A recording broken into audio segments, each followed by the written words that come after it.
We actually spent some time together, so I didn't mind giving you a second hello. Not at all. We've known each other a long time. We've been friends for a long time, from the beginning of the campaign. And these are special people. Please sit down. Vice President Pence, thank you very much for joining us, Mike. I also want to recognize Acting Director Homan, who's leaving us. He's been truly a star, and he's leaving. He's retiring. But where is Tom? Is he around here someplace? Tom, stand up, Tom. Great guy.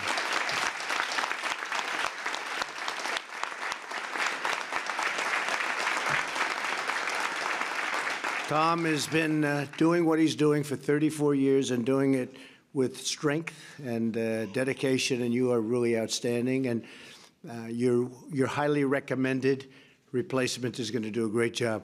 We know him well. He's going to do really great. Thank you, Tom, for those years of service. I also want to thank the incredible ICE officers, Border Patrol agents, and law enforcement officials who join us here today. If you could stand up, please. These people are also special people. Thank you, guys. Thank you. And they're good-looking people, aren't they, huh? Yeah. Good-looking people. Thank you very much for being here, for the bravery. What you do and what you endure is incredible. I also want to stand and have the brave men and women from all over government agencies. We have a lot. Maybe just raise your hand or stand, but we really appreciate the job that you've done, especially during the last year and a half, because I know you've really put in a lot of extra. So please, thank you very much. Thank you.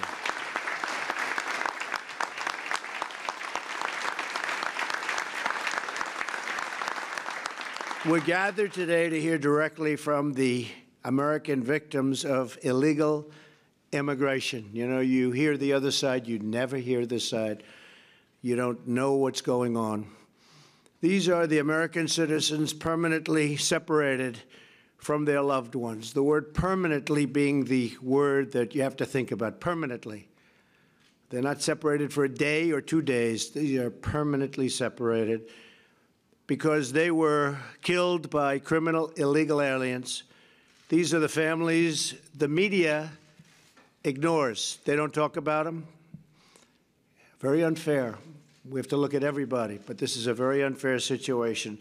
And I knew that years ago when we would be together, out campaigning. And I said, if this ever happens, we're never forgetting you. You know that, Laura, everybody. Incredible people. And they're dedicated. These are the stories that Democrats and people that are weak on immigration, they don't want to discuss, they don't want to hear, they don't want to see, they don't want to talk about. No major network sent cameras to their homes or display the images of their incredible loved ones across the nightly news. They don't do that.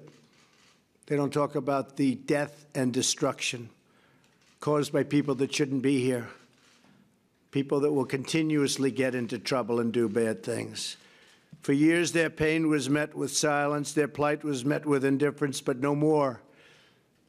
I told them 3 years ago when we were together, day one, just about day one, I would say. I said, I hear you, I see you, and I will never let you down. And we've been working together, and their loved ones have not died in vain. We all know that.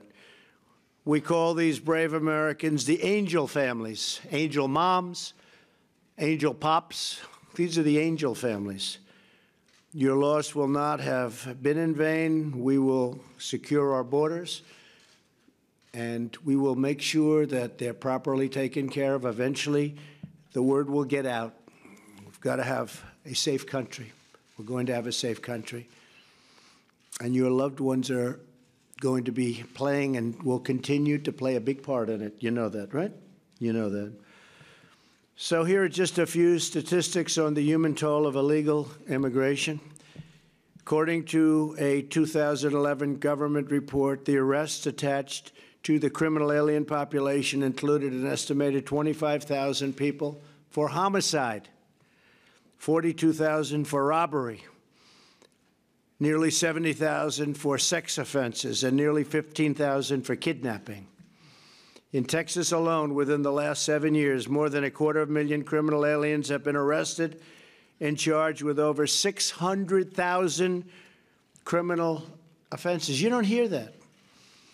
I always hear that, oh, no, the population's safer than the people that live in the country. You've heard that, fellas, right? You've heard that. I hear it so much, and I say, is that possible? The answer is it's not true.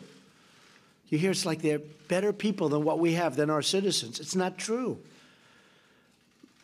In 2016, more than 15,000 Americans died from a heroin overdose. More than 90% of the heroin comes from across the southern border.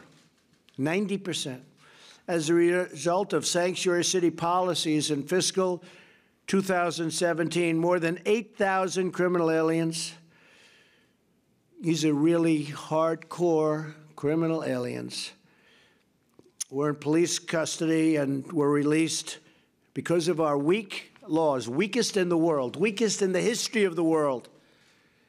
They were released back into our civilian population. And these gentlemen had to do some of the releasing, and I don't think you were too happy when you knew, because you knew. They know better than anybody. You knew what you were releasing. You knew it was trouble, and it often comes back to be trouble. Where is the media outrage over the catch and release policies that allow deadly drugs to pour into our country? Where is the condemnation of the Democrat sanctuary cities that release violent criminals into our communities and then protect them? Like the mayor of San Diego, when she warned everybody that ICE is coming, and they scattered. A big operation, very expensive operation. They were all together.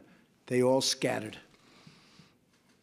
And what are they going to do about looking at her, by the way? I've been asking this question now for 4 weeks. She can do that? And where is the outcry over the savage gang MS-13 and its bloodthirsty creed? Kill, rape, and control.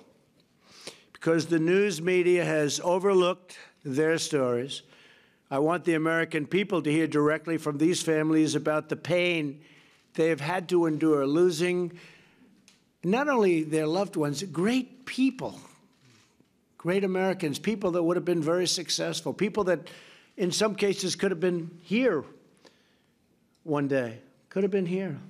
I know the way you feel. Could have been right here, standing here. First, I'd like to ask a friend of mine for now a long time, Laura Wilkerson from Pearland, Texas, to come and share her story about her incredible boy, right? Yes. Come on, Laura, just say a few words. We want to tell you a little bit today about Josh. He was brutally tortured, strangled over and over. He was set on fire after death. His last hours was brutal. As everyone standing up here, none of our kids had a minute to say goodbye. We weren't lucky enough to be separated for 5 days or 10 days. We're separated permanently. Anytime we want to see or be close to our kids, we go to the cemetery because that's where they are. We can never speak to them. We can't Skype with them. And I want to thank you so much in this room for what you're doing to understand. You guys know the permanent separation. It's the media that won't share it with other people. It's permanent. We can never have him back on this earth. Thankfully, I'll see him again in heaven. But I want to thank you, Mr. Trump and Vice President Trump, Vice President Pence, for keeping their commitment to us. It's been ongoing. It continues on. And please understand, there are so many more of us than what you see here that had the same story over and over, drunk driving, killed, over and over, and they don't prosecute her. They let go in low bond. They're out in 30 days. It's sad for our country, and it's time to take it back. And I want to thank each and every one of you, law enforcement. You know it. You love it. You want to do your jobs. And thankfully, we have a president who will allow you to do that now. Thank you so much.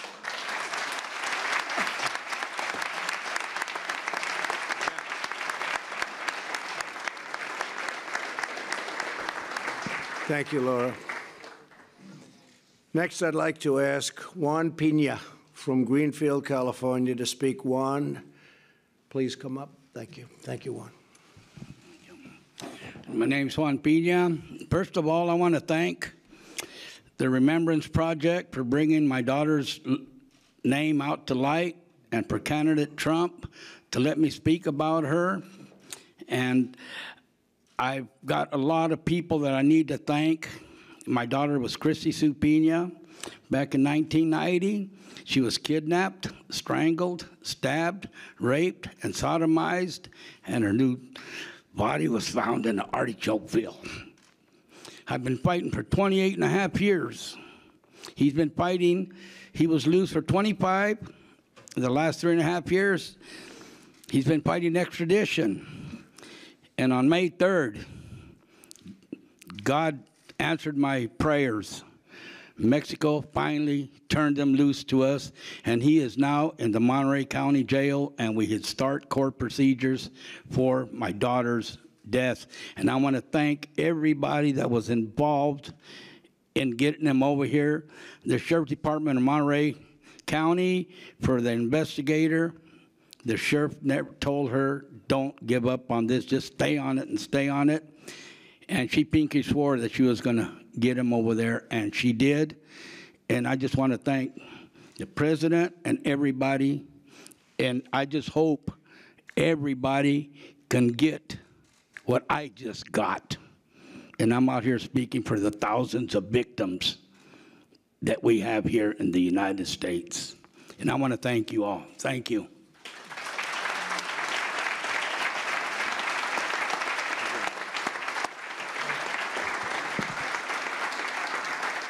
So Juan fought for many years, and it's hard to believe, but that's actually a great feeling. Yes, it is. That you just, incredible job. Incredible job. Hi, Dylan. Also here with us today is Steve Ronnebeck from Mesa, Arizona. Steve, if you could come up and share a few words, please. Thank you, Mr. President. January 22nd, 2015, Grant was at work on his overnight shift. An illegal alien came in, wanted to buy cigarettes, dumped a jar of change out on the counter. Grant went to count the change and wasn't counting fast enough. So basically, this man pulled a gun. Grant did everything he was supposed to do and gave him the cigarettes. The man went ahead and executed him and shot him point blank in the face. You know, you don't hear these stories, and some of our media won't talk to you about it. But this is permanent separation. For his birthday, I go to his grave. For Christmas, we set up a Christmas tree on Grant's grave. I received something earlier today from Director Holman as a challenge coin. And I want to thank you for that. To me, this is a sign of integrity. I wish some of our media had the same integrity as our president, our vice president, Director Holman, all of you in law enforcement. I wish some of our media had the same integrity. And I want to thank all of you, especially our law enforcement, for what you do. Mr. President, Mr. Vice President, thank you. The members of Voice, Barbara Gonzalez, John Ferry, Aviac, I want to thank all of them too, because they're helping get the stories out. 63,000 Americans since 9/11 have been killed by illegal aliens. This isn't a problem that's going away. It's getting bigger. Thank you.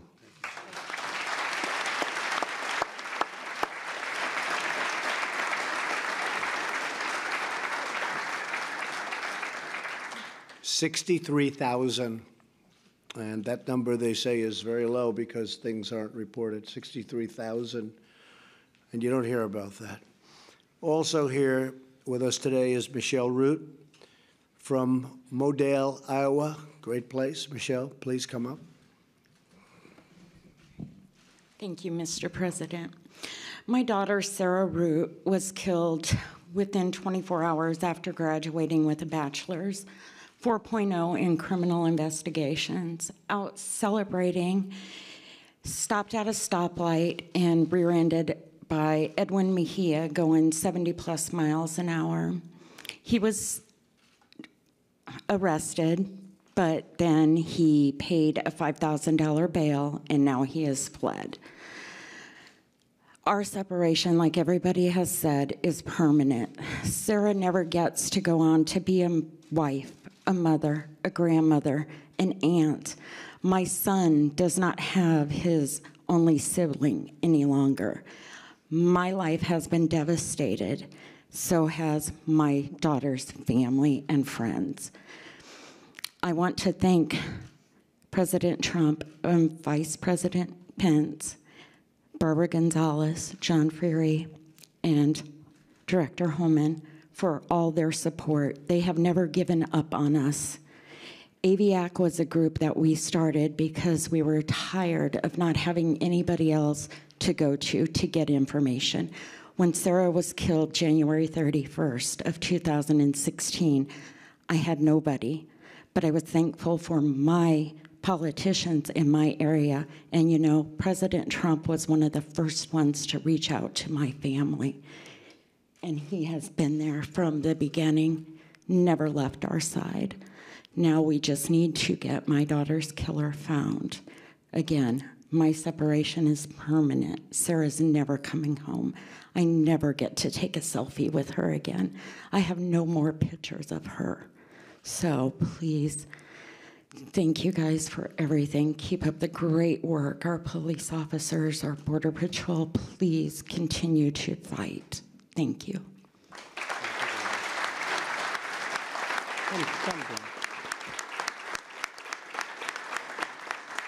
Say a few words, come. Thank you. My name is Mary Ann Mendoza, and my son, Sergeant Brandon Mendoza, was killed on May 12, 2014, on his way home from work by a 3-time legal limit drunk who was also high on meth. He had drove over 35 miles the wrong way on 4 different freeways in Phoenix before slamming head-on into my son's car. As you know, they could fill this stage up every day for the next 5 months of victims of illegal alien crime, and it would just keep going. Unfortunately, we are members of a club of our children or loved ones who've been killed by illegal aliens, but there's hundreds of thousands of victims every year who are affected by illegal alien crime, rape, assault, identity theft. These are things that go unreported, unchecked. You know, if the public would go to illegalaliencrimereport.com and see the magnitude of crimes being committed against your fellow Americans by illegal aliens allowed to stay in this country, you will be sickened, because the mainstream media does not let you know what's really happening. And we are here, the members of AVIAC are here to educate the public as what's happening. And if anybody's been a victim of illegal alien crime, contact us, because we have close connections with Barbara Gonzalez at ICE, John Fury. We have connections at the Department of Homeland Security that we are trying to get people the help that they need and sent in the right direction. President Trump, Vice President Pence, you've just been there for us, and there are no words to describe what your support and your caring has meant to each and every one of us, and thank you from the bottom of my heart. Thank you, Diana. Come. Come. Your story is an incredible one. I'm one of your legal immigrants. I came the right way. I paid lots of money. It took me 5 years to become a citizen, a proud citizen. And I didn't drag my son. He named himself German Chocolate. He was born in Germany. I didn't drag him over borders, through deserts. I didn't place him in harm's way. I protected my child from harm, but I couldn't do that on July 12, 2012. He was 30 years old. I couldn't protect him because an illegal alien from Guatemala with 2 felonies, 1 deportation, 2 DUIs, he was protected. Riverside, California, sanctuary. The judge, the DA, they knew who he was. They gave him probation after his 2nd DUI. 5 weeks later, he killed my child. And if that wasn't enough to deal with, this is my only child. I have no family. That's it.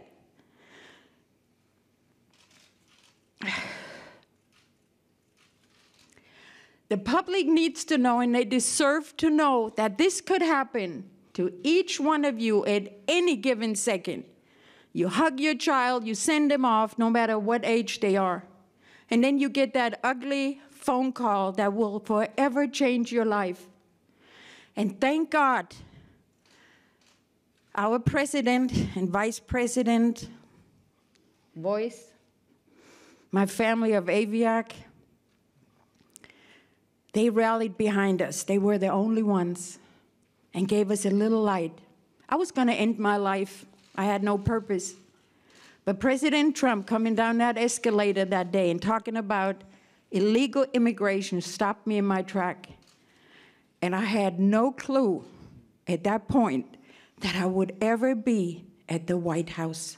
And I thank President Trump, Vice President Pence, everybody behind me. I thank you. I thank everybody out here.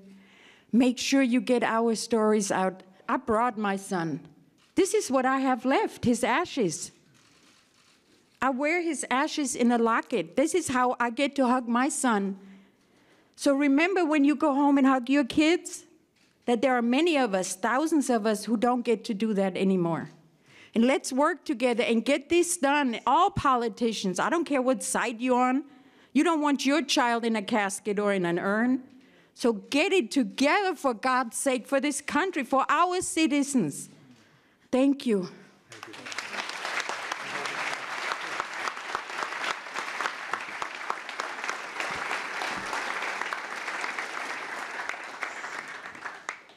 My name is Ray Tranchant, and I retired from the Navy. I flew off of aircraft carriers and had a great Navy career, and then I started my family in the 90s. I had 2 little girls, Tessa and Kelsey, and they had a bigger brother, Dylan. And I raised them, and their mother and her mom is Hispanic, and so Tessa was Hispanic. And they lived near the border as well. Tessa was 16. She was a dreamer, and so was her friend Allie Kuhnhart, 17 years old, 16 years old, both beautiful girls, and they just loved talking about the future. They went to a Wawa in Virginia Beach to get a pack of gum, and they were stopped at a stoplight, and Alfredo Ramos was driving at 70 miles an hour. He was 3 times the legal limit. He had been arrested before for DUI, in which the judge gave him no time or fines. He had a fake ID from Florida bought by the cartels. He had a fake driver's license on his car, and he couldn't speak English. And he needed an interpreter for the last DUI hearing. He was also arrested for drunk in public. Bottom line is he came in through Mesa, and he tried to make it, and he was 3 times the legal limit, so the police told me that at that, it's like wearing almost blackout glasses while you're driving. When he hit the girls from behind, it was an explosion. The neighborhood thought a bomb went off. The girls were almost instantaneously dead. They worked on Tessa for a while, and I got to see her in the hospital. Those are the dreamers that the United States should focus on. I can't make an opinion about the young people that are here illegally because their parents brought them. But I can guarantee you the government had nothing to do with that. And everybody wants to blame. But the parents of those children are to blame. And there was a lot of, well, maybe they'll feel sorry for them because they're kids, and maybe if they behave, they'll just magically beat the system. My mom came from Ireland. Took her 10 years to get her citizenship. She had a sponsor. If she got in trouble, not only did she get in trouble, the sponsor was in trouble. I would have been speaking Northern Irish right now if she got out of line. That's the way it was with INS in those days. And Mom loved being an American. I helped her study for her exam. So I'm all about legal immigration. But the invaders and people who come over our borders and decide to take the law in their own hands and maybe are supported by a group of people that, for God's sakes, I don't know why they would want to do it. It's evil, it hurts people, and it costs us billions of dollars a year. And they don't seem to want to pay for it. They want us to pay for it, the other taxpayers. I want to thank President Trump because when those kids died, I was a city employee. Of course, I sued the city and the judge and the adjoining city with the judge there. And of course, you know, they're immune. But it didn't make me really friendly with the city. It didn't make me friendly with ICE because basically they claimed they weren't called. The sheriff's department said that we called them and it was a back and forth. So no one took responsibility. So being in that situation where no one takes responsibility in this government at all means that you're standing in a dark forest at night when it's raining and it's cold and you're lost. Everybody you talk to, yeah, but, you know, he was drunk, and, you know, we have a lot of drunks here, and blah, blah. Let me tell you, the guy shouldn't have been there at that time. He shouldn't have been there, and we had many opportunities to get him out. So, what's happening? Our representative is the president and the vice president. They took us in, and we're going to fight this battle, and we're going to win it. And we're going to clean it up, and I'm very proud of that. I'm very proud to be a part of that, and I will support you as law enforcement and my president and vice president as much as they need. I want to thank the Remembrance Project for standing there when I had no one else. And God bless you, and I hope this doesn't happen to you. Thank you, sir.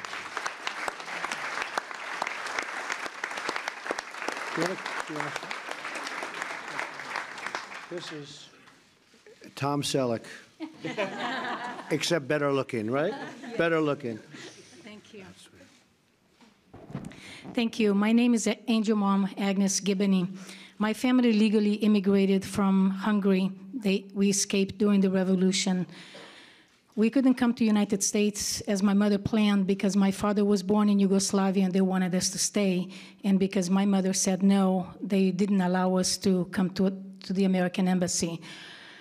We had a choice of South Africa, Austria, or Brazil. We went to Brazil and lived there 13 years trying to legally immigrate to the United States. When we immigrated to Brazil, we were stateless. We didn't belong anywhere because the government took our citizenship because we escaped. And when we came to the United States, we were stateless. And I'm very honored and proud to say this is my home, my country, and I will fight for this country until my death. Thank you, law enforcement, Border Patrol, immigration, Barbara, everybody that got me here today. And thank you for fighting this fight with us because, trust me, you don't want to walk in our shoes. And President Trump, thank you for always standing behind us.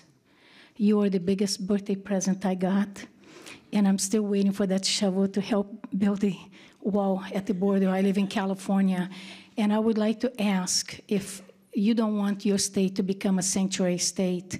So I would like to ask President Trump if you would tweet and endorse us to fightsanctuarystate.com to help us so we're not going to go down, because if California continues in this path, the rest of the country will follow. And I am so proud and honored of you, Mr. President, the integrity and character that you have shown us. Pulling the daggers out of your back every day hasn't been fair, but I want you to know that I'm very honored to call you my president. And God bless you and your family always, and Mr. Pence, and God bless this country. Thank you so much.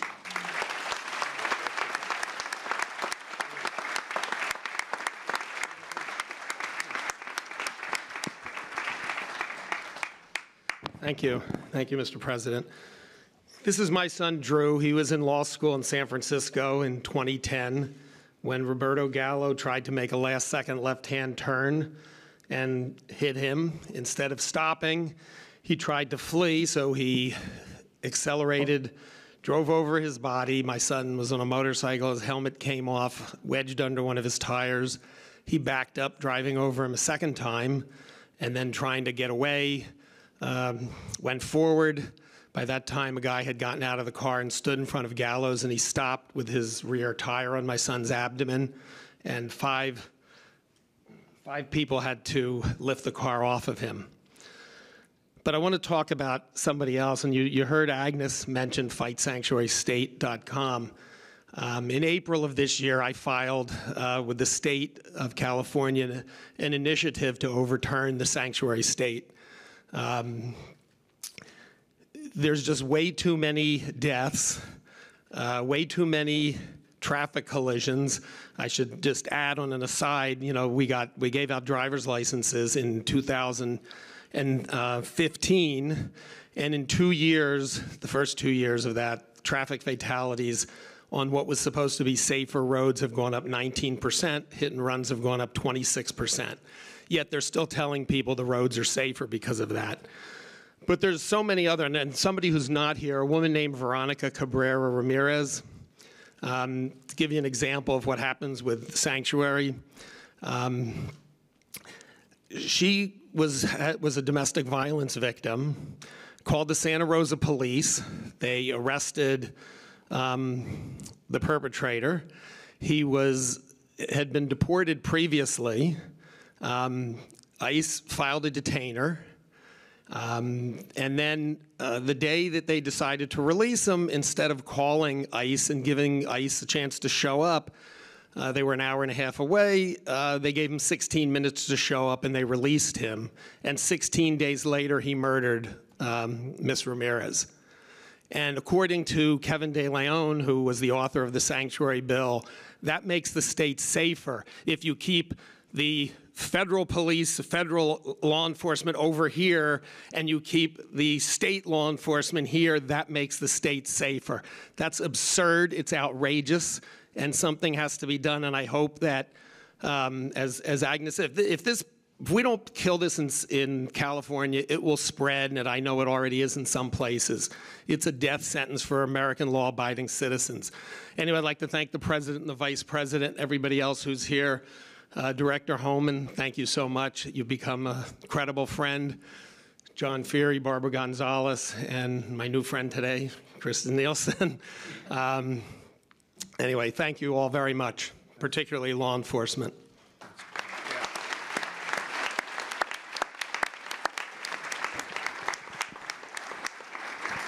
And I just said, would you like to speak? And you said, no, I cry too much. She said, I've been crying for too long, for too much, so it's fine, right? Yeah. That's good.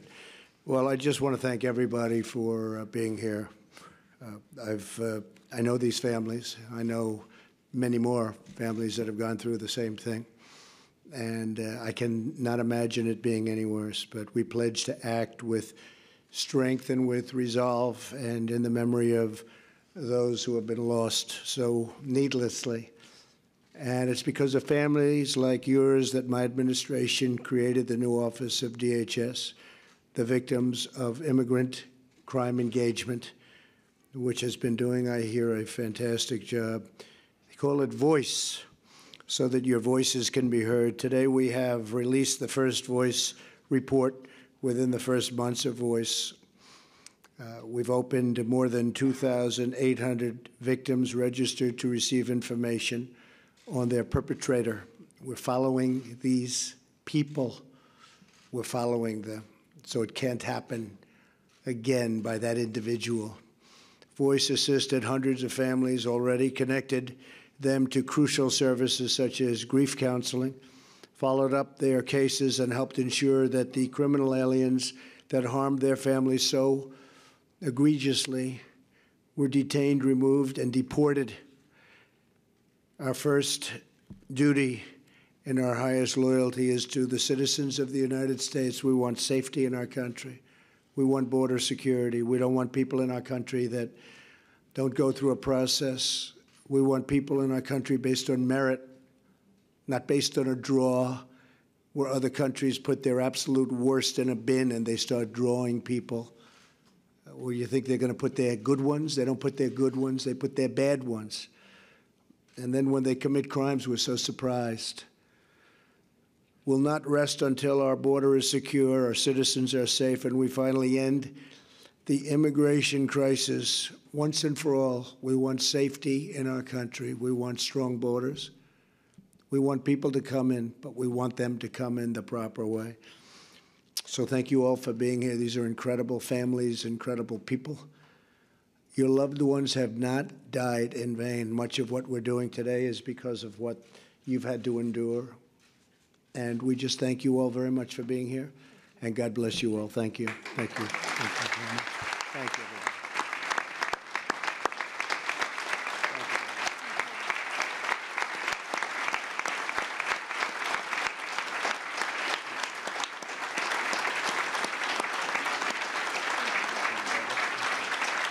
Thank you, everybody. Thank you. Thank you, Bob.